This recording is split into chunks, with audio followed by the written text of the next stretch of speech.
Our client is a leading provider of restaurant software, and they provide solutions for quick serve restaurants, many of the top 40, their point of sale systems. When we got there, the client's current state is they had 21 business applications that it took about 8 days to deploy to a static environment, which was causing them a much slower time to deliver changes and to be able to rapidly apply those across the environment. The client's process currently was very manual. It tended to be error prone because you had a lot of people that were involved that had to touch this. They had to pull these things together. It was also very static because it was a static stack. So only one group could come through at a time.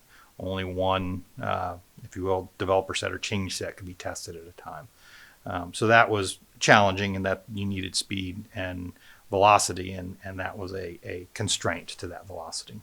So with this client, their goal was to drive out and reduce their time through their cycle, get to more of a continuous flow, and be able to do it within a dynamic environment. So we work in a sort of unique, agile-driven approach when we work with our clients to do DevOps delivery and to do it in 2-week sprint cycles, which really allows us to, one, demonstrate value early, as well as stay aligned with the clients. So in this particular case, we came in, it was 12 weeks, it was 6 sprints. First sprint was really focused on sitting with the client, understanding both current environment, what their real environment looked like, some of the things they weren't aware of, some of the sort of lessons learned you don't experience till you get on site. Sit down, establish the team, because we believe in working in conjunction with the client.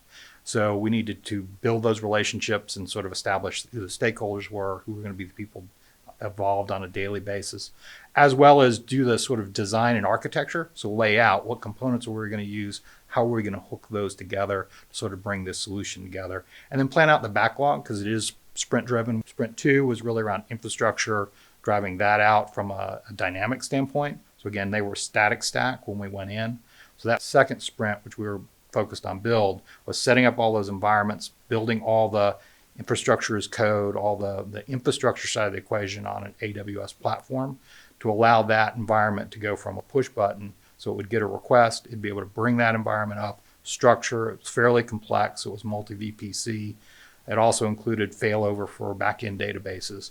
Build all of that, bring it up, and then just the ability to tear it back down. Because again, what we're trying to go for is dynamic environments to allow it to come up, do what it needs to do, and then be recycled so it's not being billed or metered.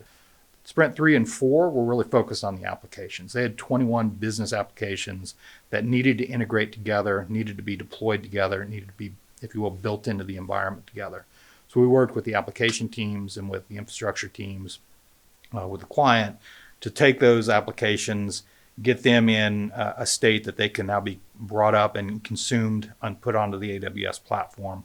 So Sprint 5 focused on building that testing side, which both included building the actual testing infrastructure, so bringing that up, and deploying, it was over 1,000 Selenium tests onto the testing platform, and then executing those tests. The final sprint really focused on tying everything together, making sure that everything was logged, making sure it was tagged well so that you could tie back the version, the code, the versions, the infrastructure you brought up, the test case, and then work to transition it to the client and make sure that they were aware and they were trained. The difference from where they started was, one, it took 8 and then eventually 3 hours versus 8 days. 2, you could have multiple developers send off pull requests, go through that process in a matter of hours, but again, they would have to sequentially put up in the beginning. In addition to that, since it was automated, it was consistent. It was the same every time. You didn't have to call people at all hours of the night. From an experience standpoint, it was a different experience for the client because we did use a sprint-based approach, which for a lot of clients, especially that are just getting exposed to it, it is high touch. We're going to talk every couple of weeks. We're going to do the sprint planning, the sprint reviews, and the sprint retrospectives, which really helps us stay aligned with our clients. But especially in these dynamic environments where you're pulling application team, infrastructure team, operational team, security teams, many other teams. In the end, I mean, the project was very successful from an Orasi standpoint because, one, we delivered value to the client. We were able to help them solve their problem. We were able to integrate with their team. We were able to build good working relationships and help them drive and address challenges that weren't even expected in the beginning.